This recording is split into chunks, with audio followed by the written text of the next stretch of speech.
வணக்கம் ஆஸ்பிரன்ஸ். இன்னைக்கு என்ன டாபிக் பார்க்க போறோம் அப்படின்னு பார்த்தீங்கன்னா, மகஜன பதாக்கள் தான் பார்க்க போறோம். ஸோ நேத்து போட்ட அந்த டாபிக் நல்லா ரெஸ்பான்ஸ் கிடைச்சிருந்தது. ஆக்ட்ட பத்தி போட்டிருந்தேன். சார்ட்டர் ஆக்ட் பத்தி. அதில 1861ம் 1892 சம்திங் மிஸ் பண்ணியிருப்பேன். நான் கண்டிப்பா அடுத்த மினிட் பாஸ்ட் டீயோடைய வீடியோல போடுறேன்.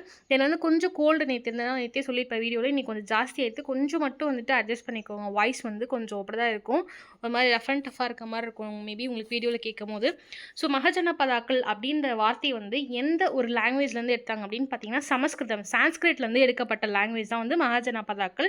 அந்த மகஜன பதாக்களுடைய மீனிங் என்ன அப்படின்னு பார்த்தீங்கன்னா, மகா அப்படின்னு பார்த்தா பெரும் இல்லை அதிகம் அப்படின்னு சொல்லுவாங்க. ஜனபதாங்கள் அப்படின்னு சொன்னால் மக்களுடைய காலடி ஆதாரங்கள் ஜனபதாகள் அப்படின்னு சொல்லுவாங்க. ஓகேங்களா? அது மட்டும் இல்லாமல் இதில் 12 அரசாட்சிகள் இருந்ததா உங்களுக்கே ராஜ்யங்கள்னு சொல்லுவாங்க. மகத அரசை பொறுத்த வரைக்கும் 16 ராஜ்யங்கள் இருந்ததா உங்களுக்கு தெரியும். 16 மகதன பதாக்கள் அப்படின்னு சொல்லுவாங்க.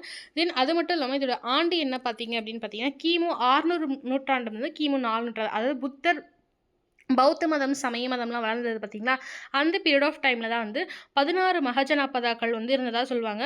ஸோ இந்த மேப்பை பாருங்கள். இங்கேருந்து ஃபுல்லுமே இந்த சூரசேனமாகட்டும், மத்சியம், அவந்தி, சேதி, வத்சம், அசுமகம், மல்லம், கோசலம், பாஞ்சாலம், குரு, நெக்ஸ்ட் விர்ஜி, காசி, மகதம், அங்கம், ராஜகிருக்கம், வைஷாலி, இது எல்லாமே மகத பேரரசுக்கு உட்பட்ட ஒரு ரீஜனாக இருந்ததுன்னு சொல்லலாம். ஓகேங்களா? ஸோ அந்த மேப்பை பார்த்துக்கோங்க. ஸோ தலைநகரம் பொறுத்த வரைக்கும் பாட்டாளிபுத்திரம், வைஷாலி, ராஜகிருக்கம் நிறைய இருந்தது. ஸோ ஒவ்வொரு வம்சம் மாற்றிக்கிட்டே இருப்பாங்க தலைநகரத்தை. நம்ம பின்னாடி பார்க்கலாம்.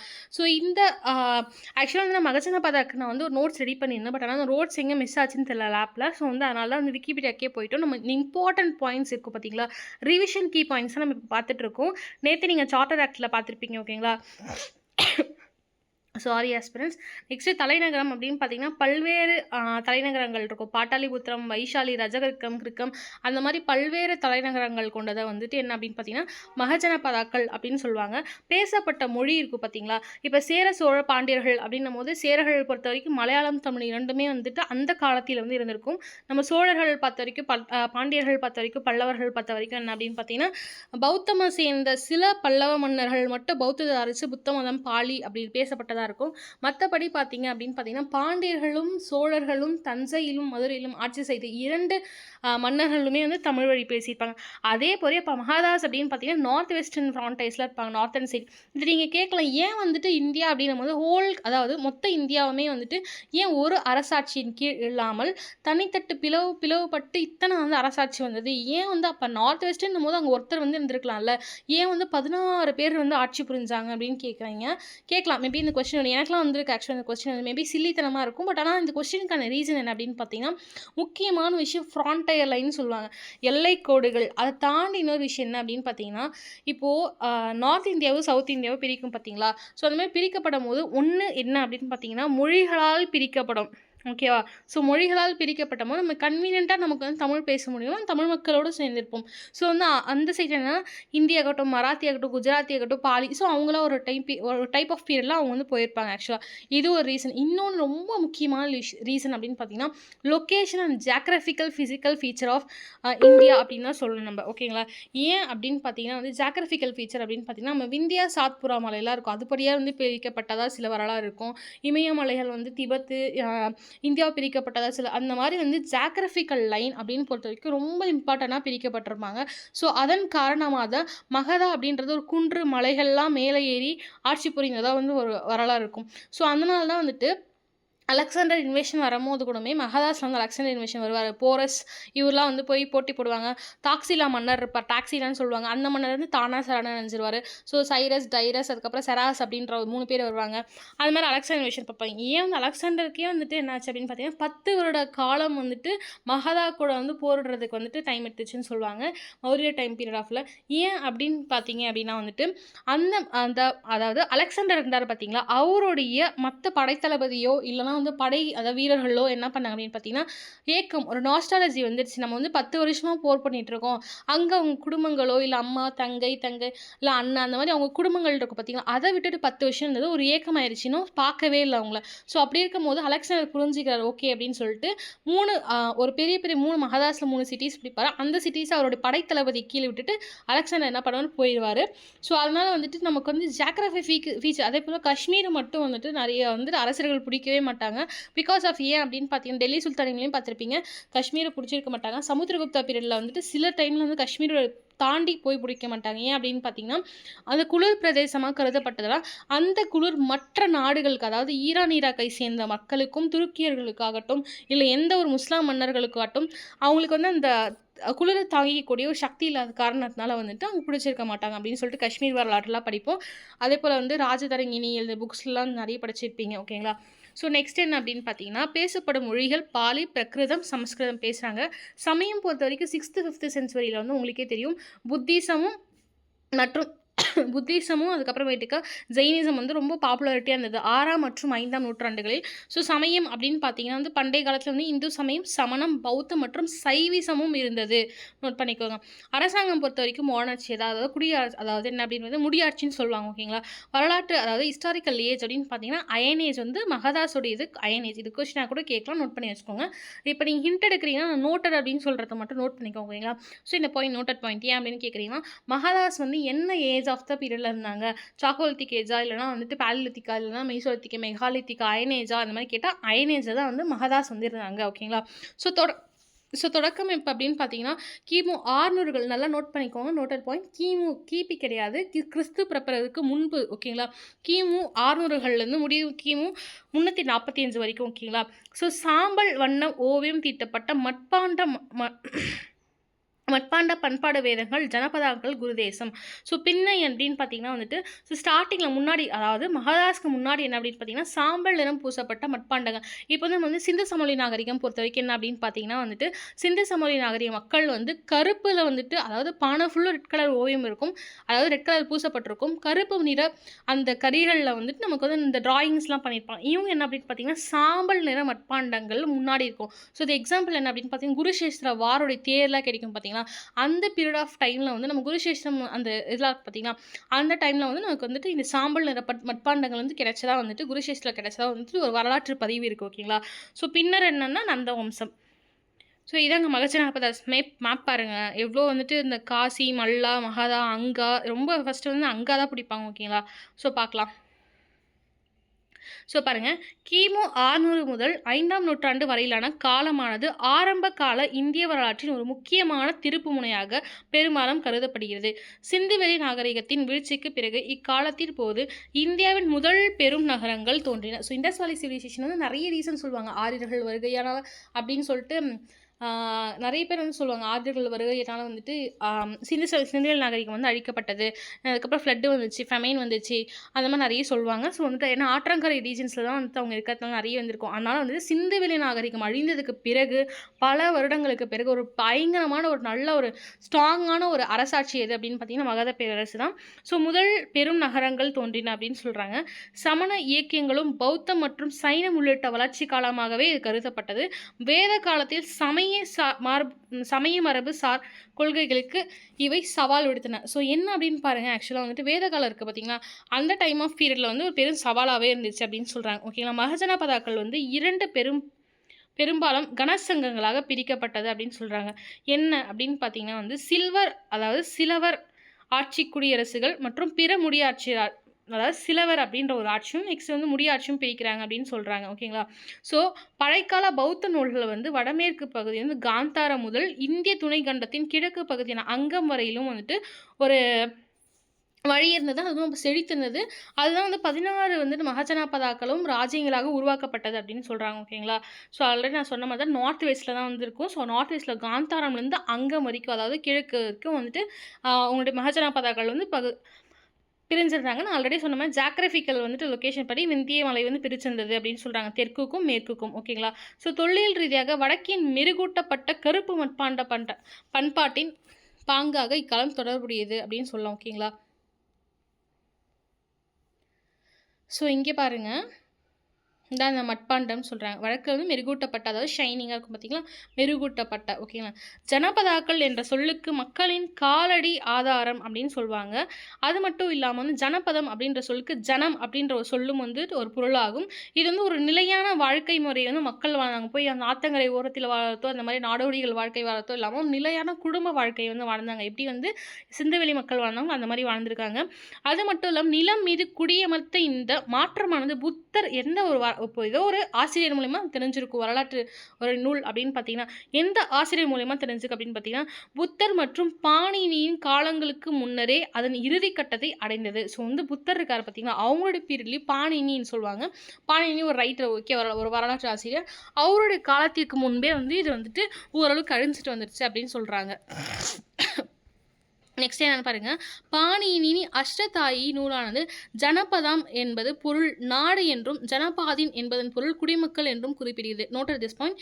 ஏன் அப்படின்னு பார்த்தீங்கன்னா இந்த கொஸ்டின் எப்படி கேட்பாங்கன்னா பாணினி எழுதிய நூல் என்னன்னு கேட்கலாம், இன்னொன்று அஷ்டதாயி, இன்னொன்று என்ன கேட்பாங்கன்னா யார் வந்து ஜனபதம் என்பதன் பொருள் நாடு என்றும் ஜனபாதிகள் பொருள் வந்து மக்கள் குடிமக்கள் என்று கூறியவர் யார் மகத டைமில் அப்படின்னு கேட்பாங்க. நீங்கள் வந்து என்ன சொல்லணும் அப்படின்னு பார்த்தீங்கன்னா பாணினி. ஓகேங்களா. நெக்ஸ்ட்டு சத்திரிய மக்கள் இருக்காங்க பார்த்தீங்களா. இன்னொரு விஷயம் என்னன்னா நீங்கள் வந்துட்டு சொல்லுங்கள், இந்த மௌரிய வம்சம் நந்தா வம்சம் இருக்கும் பார்த்தீங்களா, முதல் சத்திரிய வம்சர்கள், அதாவது மொத்தம் வந்து இந்த பிராமணர்கள் சொல்லுவாங்க, அவங்களுடைய வம்சங்கள் வந்து தோற்றுவித்த அரசர்களாகவே கருதப்பட்ட நிலையில் இந்த மகத எம்பையர்களில் மட்டும்தான் வந்துட்டு ஒரு சத்திரிய குல வம்சமும் சூத்திர குல வம்சமும் வரும் அப்படின்னு சொல்லுவாங்க. பின்னாடி பார்க்கலாம். ஓகேங்களா. ஸோ புத்தரின் காலத்துக்கு முன்னர் நிலைத்திருந்த 16 பெரும் நாடுகளை கோசலா, அதாவது கோலசான்னு சொல்கிறாங்க, பட் கோசலான்னு சொல்லுவாங்க, கோலசா அல்லது கோசலா மகாஜனபதங்கள் பௌத்த மற்றும் பிற நூல்கள் இடைத்தகவலாக மட்டுமே குறிப்பிடுகின்றன. மகதத்தை தவிர எந்த ஒரு மகாஜனபதத்தின் இணைந்த வரலாற்றையும் அவை கொடுப்பதில்லை. பௌத்த நூலான அங்குத்தரா நிகாயா பல இடங்களில் 16 பெரும் நாடுகள் ஒரு பட்டியலை, ஓகே, இந்த கொஸ்டின் கேட்கலாம், நோட் திஸ் பாயிண்ட். ஏன் அப்படின்னு சொல்கிறேன்னு பார்த்தீங்கன்னா எந்த ஒரு புத்தகம் வந்துட்டு பௌத்த நூலான புத்தகம் வந்து அங்குத்ரா நிகாயா அப்படின்ற எந்த ஒரு புத்தகம் வந்து 16 நாடுகள் இருந்ததாகவும் அதோடைய லிஸ்டை வந்து கொடுத்ததா எந்த நூல் சொன்னது அப்படின்னு பார்த்தீங்கன்னா அங்குத்ரா நிகாயா அந்த நூல் தான் சொன்னது. நோட் பண்ணிக்கோங்க. என்னென்ன அப்படின்னு பார்ப்போம். அங்கம், அஸ்மகம், அவந்தி, சேதி, காந்தாரம், காசி, கம்போஜம், கோசலம், குரு, மகதம், மல்லம், மத்சயம், பாஞ்சாலம், சூரசேனம், வட்சி, வத்சம் அல்லது வம்சம் சொல்லுவாங்க. ஆக்சுவலி க்ரொனாலஜிக்கலாக அழகாக வந்து ஆல்பபெட்டிக்கலாக கொடுத்துருக்காங்க, பார்த்துக்கோங்க. நெக்ஸ்ட் வந்து மற்றொரு பௌத்த நூலான திகநிகாயா. ஸோ அங்குத்ரா நிகாயாவும் சரி திகனையாவும் சரி பட்டியலில் வந்து சொல்லியிருக்காங்க. ஆனால் அங்குத்ரா அப்படின்றது வந்து 16 பட்டியல்களாகவும் அது மட்டும் திகநிகாயா அப்படின்றது ஒரு 12 மகஜனபதாக்கள் இருந்ததாக கூறப்படுது. ஸோ அந்த 12 மகஜனபதாக்கள் வந்து எதை வந்து இல்லை அப்படின்னு சொல்லியிருக்குன்னா அவந்தி, அஸ்மகம், காந்தாரம், காம்போஜம். இது வந்து இப்படி நோட் திஸ் பாயிண்ட் எப்படி கேட்பாங்க அப்படின்னு பார்த்தீங்கன்னா இப்போ வந்து திகாநிகாயா அப்படின்னு சொல்லிட்டு ஒரு புத்தகம் இருந்தது, பௌத்த நூல்கள் இருந்தது. அந்த பௌத்த நூல்களத்தில் எந்த 4 நாடுகள் தவிர்க்கப்பட்டு 12 மகஜனபதாக்கள் மட்டும் குறிப்பிடப்பட்டுள்ளது அப்படின்னு கேட்டிங்கன்னா வந்துட்டு அஸ்மகம், அவந்தி, காந்தாரம் கொடுத்துட்டு வஜ்ஜி நடுவில் ஒன்று கொடுத்துருவாங்க. ஸோ வந்து அப்போ வந்து கூற்று அப்படின்னு கொடுத்துருந்தா அது தவறு, அப்போ வஜ்ஜி இல்லை, அந்த இடத்துல வந்துட்டு கம்போஜம். ஸோ வச்சுக்கோங்க 2 ஆ ஸ்கொயர் கே, நெக்ஸ்ட்டு கா ஸ்கொயர் நான் வச்சுக்கோங்க. ஓகேங்களா. நெக்ஸ்ட் என்ன அப்படின்னு பார்த்தீங்கன்னா ஸோ 2 புக்ஸ் படித்தோமா. சுள்ள நித்தேசா என்னும் மற்றொரு பண்டைய கால பௌத்த சமயம் நூலானது கலிங்கத்தை இப்பட்டியலில் இணைக்கிறது. ஸோ அங்குத்ரா அப்படின்ற விஷயம் 16 மகஜனபதாக்கள், அந்த 16 மகஜனபதாக்களை தற்போது நம்ம படிக்கிறோம். ஓகேங்களா.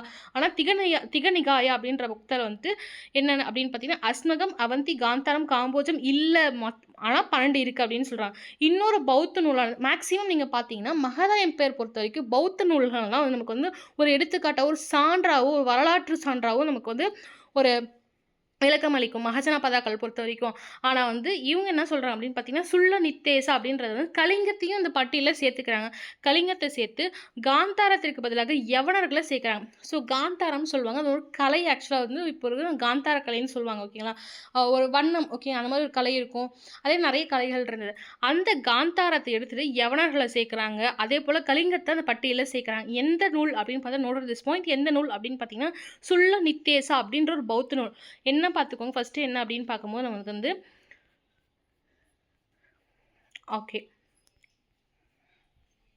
அஷ்டதாயியுடைய நூல்களில் வந்து ஜனபதம் மற்றும் ஜனபதா அப்படின்னு சொல்லிட்டு ஜனபதின்னு குறிக்கிறாங்க. ஜனபதம் அப்படின்னா வந்துட்டு நாடு, ஜனபதின் அப்படின்னா குடிமக்கள்.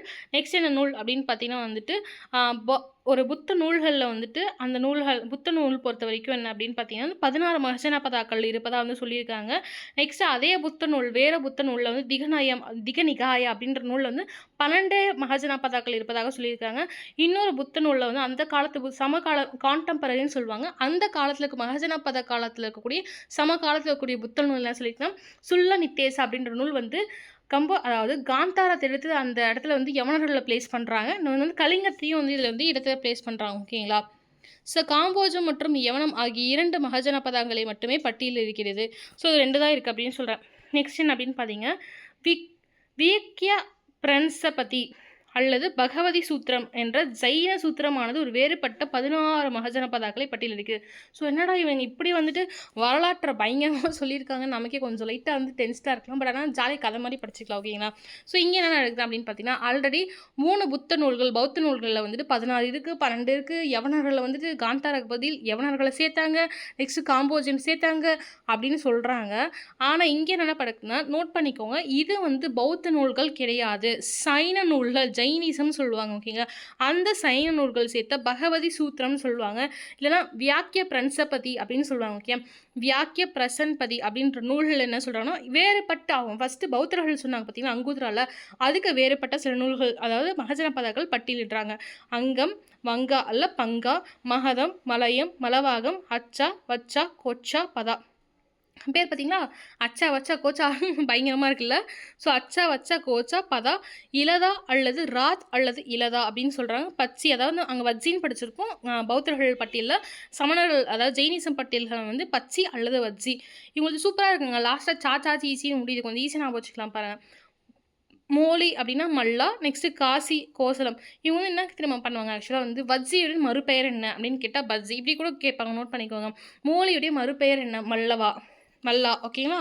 நெக்ஸ்ட்டு அவகம், சம்பூத்ரா, ரூமகா. 17 வந்துருச்சு ஆக்சுவலாக 16.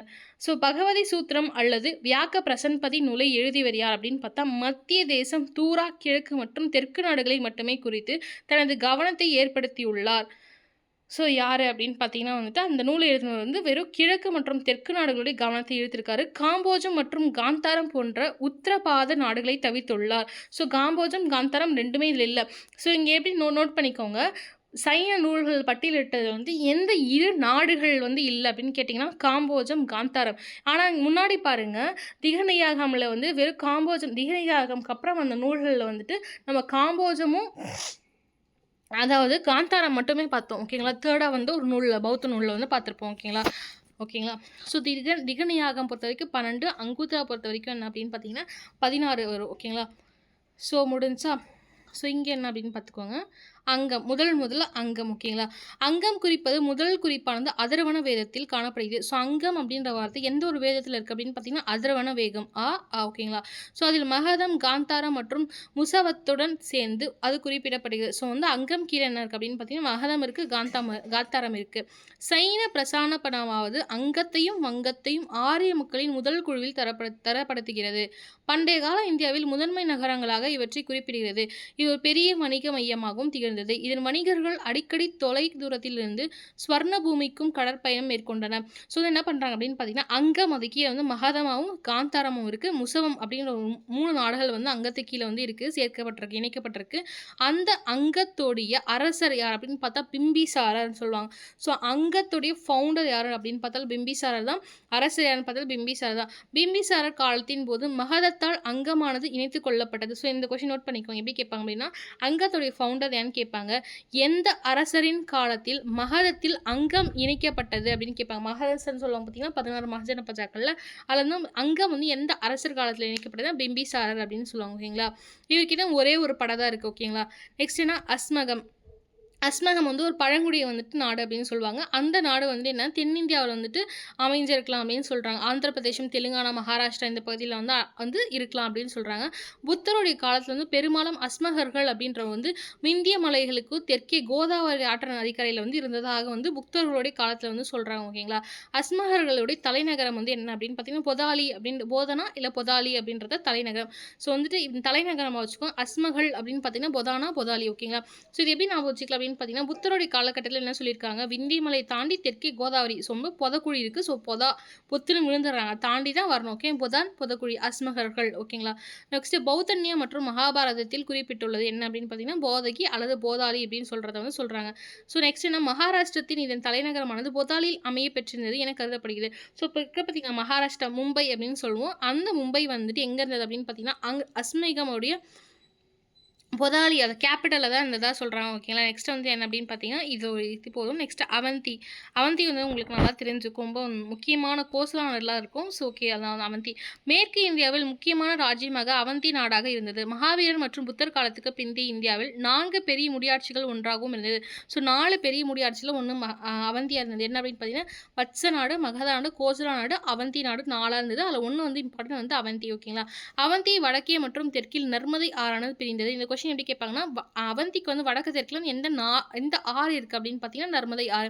ஆரம்பத்தில் தெற்கு அவந்தியின் தலைநகராக மகேஸ்வரம் அப்படின்னு சொல்லிட்டு ஒன்று இருக்கு. அதுக்கப்புறம் வந்து வடக்கு அவந்தி வந்து தலைநகராக உஜ்ஜைன் இருக்கு. ரொம்ப முக்கியமான கொஸ்டின் இது அப்படின்னு நான் வச்சுக்கோங்களேன். அவந்தியோட கேபிட்டல் என்ன அப்படின்னு கேட்டால் நம்ம டக்குனு வந்து மகேஸ்வரம் அப்படின்னு போடுவோம். ஆனால் அவங்க மென்ஷன் பண்ணி வடக்கு அவந்தியோட கேபிட்டல் என்ன அப்படின்னு பார்த்தீங்கன்னா உஜ்ஜைன் ஓகேங்களா. மகாவீரர் மற்றும் புத்தரின் காலத்தில் ஒன்றிணைந்த அவந்தியின் தலைநகரமாக உஜ்ஜைன். ஒரு மாதிரி தொண்டை இழிக்குதுங்க, அதை வச்சு தான் உங்களுக்கு வந்து டீச் பண்ணிகிட்ருக்கேன், கொஞ்சம் அட்ஜஸ்ட் பண்ணிக்கோங்க. மகாவீரர் மற்றும் புத்தருடைய காலத்தில் வந்து ஒன்றிணைந்த பகுதி அப்படின்னு பார்த்தீங்கன்னா அவந்தியுடைய தலைநகரம் உஜ்ஜயினி. ஸோ அவந்தியுடைய தலைநகரம் உஜ்ஜயினி. சப்போஸ் வந்து அவங்க வந்து மென்ஷன் பண்ணாமல் வந்துட்டு அந்த இடத்துல உஜ்ஜயினி இல்லை அப்படின்னு கேட்டால் வந்துட்டு நீங்கள் வந்துட்டு மகேஸ்வரம் வந்து போடலாம் ஓகேங்களா. நெக்ஸ்ட் என்ன அப்படின்னு பார்த்தீங்கன்னா பகுதி ஓகே. அவந்தி நாட்டின் பகுதிகளானவை நவீன மால்வா மற்றும் நிமீர் மற்றும் மத்திய பிரதேசத்துடன் இணைந்துள்ளது அப்படின்னு சொல்கிறாங்க ஓகேங்களா. ஸோ ராஜகிருக்கம் இந்த பாதிலேருந்து ராஜகிருக்கம் இருக்குது. இந்த இது வந்துட்டு என்ன ஆகுது அப்படின்னு பார்த்தீங்கன்னா மன்னர் நந்திவர்த்தனன் மகதத்தின் சிசுநாகரால் தோற்கடிக்கப்பட்டார் அப்படின்னு சொல்கிறாங்க. ஸோ சேதி அப்படின்னு ஒரு நாடு இருக்குது. ஆக்சுவலி இதில் நாடு மட்டும்தான் இருக்கணும். அதுக்கப்புறம் மன்னர்கள் வந்து பிம்பிசாரர், அஜாதசத்ரு, அதுக்கப்புறமேட்டுக்கு அவருடைய கண்டினியூ சிசுநாகர், அரியங்கா வம்சம் இது எல்லாமே பார்க்கலாம். ஸோ சேதி பொறுத்த வரைக்கும் என்ன அப்படின்னு பார்த்தீங்கன்னா வந்துட்டு நர்மதை ஒரு கரையோரம் தான் இருக்குது. குரு மற்றும் வத்ச ராஜ்யங்கள்லாம் இருக்குது அப்படின்னு சொல்கிறாங்க ஓகேங்களா. ஆரம்ப வரலாற்று காலம் வந்து சேதி சொன்னது. இது வந்து காந்தாரம் இதான் ஓகே. காந்தாரம். ஸோ காந்தாரம் வந்து ரொம்ப முக்கியமான தக்ஷசீலம் எல்லாம் காந்தாரமில் தான் வரும் ஓகேங்களா. ஸோ தக்ஷத்திலத்தின் ஒரு நாணயம் வந்து கிடைச்சிருக்கு. அந்த நாணயம் வந்து எப்படி இருக்கு அப்படின்னு பார்த்தீங்கன்னா செமி மூன், அதாவது கிரிசன் மூணுன்னு சொல்லுவாங்க. அதாவது அரை நிலா செமி நிலான்னு சொல்லுவாங்க. அந்த ஒரு பிறை நிலாவுடைய உச்சியில் வந்து கொண்டுள்ள ஒரு மலை பக்கவாட்டில் கொண்டு ஒரு மரத்தையும் ஒரு சுவசுத்திக்காகவும் மேல் ஒரு நந்தி பாதையும் வச்சு ஒரு இது இருக்குது அப்படின்னு சொல்கிறாங்க ஓகேங்களா. நெக்ஸ்ட் என்ன அப்படின்னு பார்த்தீங்கன்னா வந்து பௌத்தம். இதோ வந்துட்டு நம்ம இதுவாக பார்க்கலாம். இதோட கம்போஜம் வந்து என்ன அப்படின்னு பார்த்தீங்கன்னா காந்தாரர்களும் தராதாரர்களும் இருந்தாங்கன்னு சொல்லிட்டு நம்ம இப்படி பார்க்கறத விட ஆக்சுவலாக இன்னொரு விதமாக பார்க்கலாம். இந்த எப்படி சொல்கிறது, இந்த மொத்த மகாஜன பதாக்களாக இந்த 16 பார்க்கறத விட எந்தெந்த அரசர்கள் வந்து இருந்தாங்க, அவங்களோட ஆட்சியை பற்றி அட்மினிஸ்ட்ரேஷன் பற்றி பார்க்கலாம். வெயிட் பண்ணுங்கள். ஸோ நம்ம கண்டினியூட்டி பார்க்கலாம்னு சொல்லியிருந்தோம். என்ன அப்படின்னு பார்த்தீங்கன்னா இந்த அரசர்கள் பற்றி பார்க்கலாம். ஏன்னா அஜாதசத்ரு, பிந்துசாரர், பிம்பிசாரர், சுங்கவம்சம், பாலவம்சம் இவங்க ரொம்ப இம்பார்ட்டண்டாக சில அதை பண்ணியிருப்பாங்க. கேபிட்டல்ஸ் மாற்றுறதோ அதெல்லாமே. ஸோ மகாதாக்கு கீழே என்னென்ன அப்படின்னு பார்த்தீங்கன்னா வந்துட்டு பிரகதாதா டைனசிட்டி, பிரதோயோக்தா டைனசிட்டி, ஹரியங்க, சிசுநாக, நந்தா. இன்றைக்கி நம்ம என்ன பார்க்க போகிறோம் அப்படின்னு பார்த்தீங்கன்னா ஹரியங்க வம்சம், சிசுநாகர் வம்சம், நந்த வம்சம் பற்றி தான் பார்க்க போகிறோம்.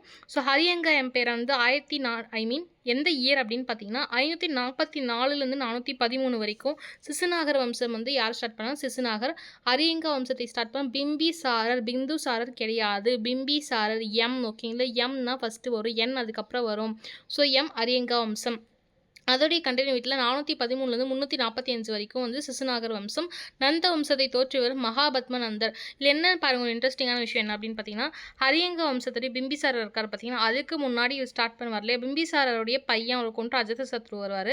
அஜாதசத்ருடைய மினிஸ்டர் வந்து அவர் வந்து கொண்டுட்டு அஜாதசத்ருவை கொண்டு சிசுநாக வம்சத்தை ஸ்டார்ட் பண்ணுவார். சிசுநாகர் வம்சத்தில் வந்து முடிஞ்சதுக்கப்புறம் நந்த வம்சத்தை வந்து அவருடைய, அதாவது சிசுநாக வம்சத்தை கடைசி அரசர் இருப்பார் பார்த்தீங்களா, அவரை கொண்டவர் யாருன்னா அவருக்கு கீழே இருந்த ஒரு மினிஸ்டர் தான். அந்த மினிஸ்டர் கொண்டுட்டு வருவாங்க. ஸோ எப்படி டெல்லி சுல்தானியம்ல வந்து அப்பனா மாமனாரை வந்து கொண்டுட்டு வருவாங்களோ அதே போல் வந்து இங்கே வந்து அப்பாவை கொண்டுட்டு மினிஸ்டரை வந்துட்டு அந்த டைனசிட்டியில் மினிஸ்டர் வந்துட்டு அந்த அரசரே கொண்டுட்டு வந்த வம்சம் தான் வந்துட்டு மகாத வம்சம் அப்படின்னு சொல்லுவோம் ஓகேங்களா. ஸோ மகாத வம்சம் பொறுத்த வரைக்கும் என்ன அப்படின்னு பார்த்தீங்கன்னா இது இங்கிலீஷில் ஆங்கிலமில் இருக்க, நான் சொல்கிற போது உங்களுக்கு வந்து தமிழ்லேயே சொல்லிக்கிறேன் ஓகேங்களா. ஸோ முதல்ல மகாதத்தில் வந்து இப்போ இருக்க ப்ரெசென்ட் என்ன அப்படின்னு பார்த்தீங்கன்னா கங்கை சமவெளின்னு சொல்லுவாங்க ஓகேங்களா. அந்த ரீசன் வந்து மகாதா வந்துட்டு ஏன்ஷியன் டைமில் இருந்ததுன்னு சொல்கிறாங்க. ப்ரெசென்ட் ஆல் ஓவர் இப்போ எங்கே எந்த இடத்துல எக்ஸாக்டாக இருக்குதுன்னு பார்த்தீங்கன்னா பீகார், தற்போதைய பீகார் இருக்குது பார்த்தீங்கன்னா, அதுதான் மகாதா அரசு இருந்ததுக்கான ஒரு இடமா இருந்திருக்கும் அப்படின்னு சொல்கிறாங்க. மகாஜனபதாஸ்கள் வந்து ஃபஸ்ட்டு தோன்றிய டைனசிட்டி எப்படின்னு என்ன பார்த்தீங்கன்னா ஹரியங்க டைனசிட்டி. இதை உருவாக்குனவர் யார் அப்படின்னு பார்த்தீங்கன்னா பிம்பிசார் உருவாக்குறாரு. கிபி அதாவது பிசிஇ அதாவது பிஃபோர் செஞ்சுரி அந்த டைமில் வந்து 326 டைமில் அலெக்சாண்டர் த கிரேட் சொல்லுவா பார்த்தீங்களா, அவர் வந்து பீஸ் அப்படின்ற ஒரு ஆறை கடந்து வெஸ்டர்ன் அதாவது வெஸ்ட்மோஸ்ட் பகுதிக்கு வந்து இந்தியா அவர் வந்து வரதுக்கான ஒரு மேப்பே இருக்கும். அந்த மேப் முடிஞ்சாலும் அட்டாச் பண்ணுறேன் எப்படின்னு பார்த்தீங்கன்னா வந்து அவர் ஒரு இடத்துல வந்து கிட்டத்தட்ட என்ன பண்ணுவார்னா மெசபடோமியாவில் இருப்பார். மெசபடோமியாவில் வந்து அப்படியே எஜிப்து வருவார். எஜிப்துக்கு வந்ததுக்கப்புறம் ஈராக் வழியாக வருவார். அதுக்கப்புறம் வந்து ஆறுகள் கடந்து நதிகள்லாம் கடந்து வந்துட்டு இந்தியாக்குள்ளே வந்து வருவார். ஓகேங்களா, அந்த இந்தியனுடைய சமவெளிக்கு வந்து வருவார். ஓகேங்களா, அது மட்டும் இல்லாமல் அலெக்சாண்டர் வந்து எந்த வம்சத்தோடைய டைமில் வந்து வந்திருப்பாருன்னா மகாதா கிங்டம் டைமில் தான் வந்திருப்பாருன்னு சொல்கிறாங்க. ஓகேங்களா, நெக்ஸ்ட் என்னென்னா மகாதா வந்துட்டு மகாபாரதத்தில் வந்துட்டு அந்த பீரியட்லாம் நடந்தது பார்த்தீங்கன்னா அந்த ஒரு டைம் ஆஃப் த பீரியட் அப்படின்ற மாதிரி சொல்கிறாங்க. ஸோ ஏன்ஷியன் மகாதா ஜாரசந்தா அப்படின்னு சொல்கிறது என்ன அப்படின்னு பார்த்தீங்கன்னா இந்த வேதிக் பீப்பிள் அந்த டைமில் இல்லை அப்படின்ற மாதிரி சொல்லுவாங்க. மகாதா இஸ் த மைட்டஸ்ட் கிங்டம் இந்த கண்ட்ரி, ஸ்ட்ராங்கர் ஈவன் தென் த குருஸ்னு வந்துட்டு யார் அப்படின்னு பார்த்தீங்கன்னா ரிக்வேத காலத்தில் வேத காலத்தில் வந்து குரு அப்படின்னு சொல்லிட்டு ஒரு மன்னர்களாக இருந்திருப்பாங்க. அவங்களுக்கு வந்து எந்த அளவுக்கு ஸ்ட்ராங்காக இருந்திருப்பாங்களோ அதே மாதிரி மைட்டிஸ்ட் மகாதாஸ் வந்து ஸ்ட்ராங்காக இருக்காங்க அப்படின்ற மாதிரி சொல்கிறாங்க. ஓகேங்களா, ஸோ வந்து யாதவர்கள் மாத்துரா இவங்கலாம் வந்துட்டு மாடர்ன் குஜராத்தில் தற்போது இருக்கக்கூடிய குஜராத்தில் இருக்காங்க. நம்ம ஆல்ரெடி சொல்லியிருந்த பார்த்தீங்களா ராஜகிருகம் கிரிவராஜா அந்த பகுதிகள் வந்து தற்போதைய பீகார் மற்றும் ராஜ்கிருக்கா அப்படின்ற ஒரு பகுதிகளில் வந்து இருந்ததாக சொல்கிறாங்க.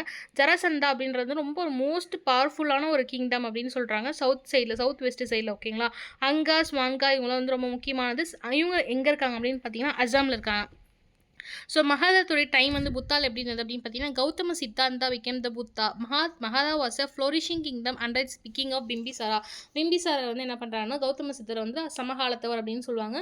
அந்த டைமில் தான் இவங்க வந்து இருந்திருக்காங்க அப்படின்னு சொல்கிறாங்க. நிறைய பகுதிகள்லாம் இணைக்கப்படுது மேரேஜ் மூலியமாகவும் அலைன்ஸ் மூலியமாகவும் வந்துட்டு வெஸ்டர்ன் நார்த்தில் வந்து மகாதா பீரியடில் இணைக்கப்படுதுன்னு சொல்கிறாங்க. பிம்பிசாரை வந்து அஜித்த சத்ரு அவர் மகனே வந்து கொண்டுட்டு வந்து வராரு. அதே போல் who shifted the capital of Magadha from Girivraja to Pataliputra அப்படின்னு பார்த்தீங்கன்னா இவங்க தான் வந்துட்டு ஷிஃப்ட் பண்ணுறாங்க. வந்து பாட்டாலிபுத்திரத்துலேருந்து இது கிரிவராஜா ராஜகிருக்கம் சொல்லுவாங்க, கிரிவராஜான்னு சொல்லுவாங்க. அங்கே தான் பாட்டாலிபுத்திரமுக்கு மாற்றுறாரு. ஓகேங்களா, அஜித்த சத்ரு வந்து அவருடைய எப்படி வந்து அவருடைய அப்பா வந்து அலைன்ஸ் மூலிமா மேரேஜ் மூலிமா வந்துட்டு அவர் இதெல்லாம் பண்ணுறாங்களோ வந்துட்டு அதே மாதிரியே அவர் ஃபாலோ பண்ணுறாரு. எந்தெந்த நாட்டோடைய மன்னனுடைய பெண்களை வந்து கல்யாணம் பண்ணிக்கிறாங்க இளவரசி அப்படின்னு பார்த்தீங்கன்னா கோசல நாட்டோட இளவரசி, லிச்சாவி நாட்டோட இளவரசி, காஷி மற்றும் அவந்தி நாட்டோட இளவரசி கல்யாணம் பண்ணி ஃப்ரான்டைஸ் எல்லைக்கோடுகள் மற்றும் டெரிஷரிஸ்லாம் வந்துட்டு என்ன பண்ணுறாங்கன்னா விரிவாக்கம் செய்கிறாரு. இன்னொரு விஷயம் அப்படின்னு என்ன பார்த்தீங்கன்னா காசி இருக்குது பார்த்தீங்கன்னா வாரணாசி, அங்கே இருக்க அரசர் வந்துட்டு அவருடைய அப்பா அதாவது அஜித்த சத்ருடைய அப்பாவாகிய பிம்பிசாருக்கு வந்து அவருடைய பெண்ணை மணந்து கொடுத்து அதாவது பிம்பிசார் வந்து மனம் முடிச்சு நிறைய எல்லைகள்லாம் வந்து சேர்ப்பாங்க. அதுக்கப்புறம் அஜித்த சத்ரு பார்த்தீங்கன்னா அப்போ வந்தப்போ நான் உங்கள் அப்பாவுக்கு தான் கொடுத்தேன் உனக்கு இல்லை அப்படின்ற ரிட்டர்ன் கேட்குறப்ப என்ன பண்ணுவாங்க குஷியை பற்றி நினைக்கிறேன் மேபி அவரோட பேர், அவரை வந்து கொண்டுட்டு என்ன பண்ணுவார்னா வந்துட்டு அவருடைய பெண்ணையும் கல்யாணம் பண்ணி அந்த டெரிஷரிஸ் வந்து இன்க்ரீஸ் பண்ணுவார். அந்த மாதிரி ஒரு மோசமான ஆள் தான் அஜித்த சத்ரு. ஓகேங்களா, அவர் தான் வந்து கிரிவராஜா தான் ராஜகிருக்கம்னு பாட்டாலிபுத்திரம் கேபிட்டல் மட்டும் நோட் திஸ் பாயிண்ட். ஏன்னா இந்த கொஸ்டின் ஆல்ரெடி கேட்டிருக்காங்க, யார் வந்து கிரிவராஜா ராஜகிருகம் வந்து பாட்டாலிபுத்திரத்தை வந்து கேபிட்டலாக மாற்றுது அப்படின்னு பார்த்தீங்கன்னா அஜித்த சத்ரு.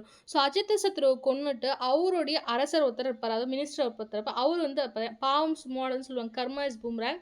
ஸோ வந்து கர்மா நீ சுற்றிக்கிட்டே இருக்குன்னு சொல்லுவாங்க, நம்ம நல்லது பண்ணாலும் கேட்டிருப்பாங்க. அதே போல் எப்படி அவங்க அப்பாவை கொண்டாரோ அதே போல் ஒரு மினிஸ்டரால் கொல்லப்படுகிறார் அஜித்த சத்ரு. அவர் கொண்டதுக்கப்புறம் என்ன ஆகுது அப்படின்னு பார்த்தீங்கன்னா அந்த சிசுநாகர் அப்படின்ற மினிஸ்டர் இருக்கார், அவர் வந்து கொண்டுறாரு. கொண்டதுக்கப்புறம் வந்து சிசுநாகர் என்ன ஆகுது அப்படின்னு பார்த்தீங்கன்னா சிசுநாக வம்சம் அப்படின்ற ஒரு வம்சத்தை உருவாக்குறாரு. அவரை வந்து கான்ஸ்பிரசி பண்ணிட்டு கொண்டுட்டு என்ன பண்ணுவாங்கன்னா மகாபத்மநந்தா வந்து நந்த வம்சத்தை உருவாக்குவார். ஓகேங்களா, ஸோ நெக்ஸ்ட் டைனசிட்டிஸ் ஆஃப் மகதா எம்பையர் பார்ப்போம். ஸோ மகதா எம்பையர் பொறுத்த வரைக்கும் 3 எம்பையராக பிரியுது அப்படின்னு ஆல்ரெடி பார்த்துருக்கோம். ஹரியங்க வம்சம், சிசுநாகர் வம்சம், நந்த வம்சம். ஹரியங்க வம்சத்தோட இயர் பார்த்தீங்கன்னா வந்து பிசி 544 412 வரைக்கும். சில புக்கில் 413 414 ரெண்டுமே கொடுத்துருப்பாங்க. நீங்கள் என்சிஆர்டிலையோ இல்லை புக்கில் வந்து என்ன இருக்கோ அதை பார்த்துக்கோங்க. நெக்ஸ்ட்டு 412 பொறுத்த வரைக்கும் என்ன அப்படின்னு பார்த்தீங்கன்னா வந்து 344 வந்துட்டு சிசுநாகர் வம்சம், நந்த வம்சம் பொறுத்த வரைக்கும் வந்துட்டு 344லேருந்து 322 வரைக்கும் வரும். ஸோ இந்த வரைக்கும் ஃபஸ்ட்டு பார்ட் வீடியோ முடிச்சுக்கலாம். இதோட கண்டினியூட்டி வீடியோவை நான் வந்து இப்போ டீச் பண்ணுறேன். ஓகேங்களா, செகண்ட் பார்ட்டாக நம்ம வந்துட்டு போய்க்கலாம். ஏன்னா ½ அன் ஹவருக்கு மேலே போனால் ரொம்ப வந்து ஒரு மாதிரி இருக்கும். ஓகேங்களா, ஸோ தேங்க்யூ ஹஸ்பண்ட். செகண்ட் பார்ட்டில் வந்துட்டு ஹரியங்க வம்சத்தில் வந்து பார்க்கலாம்.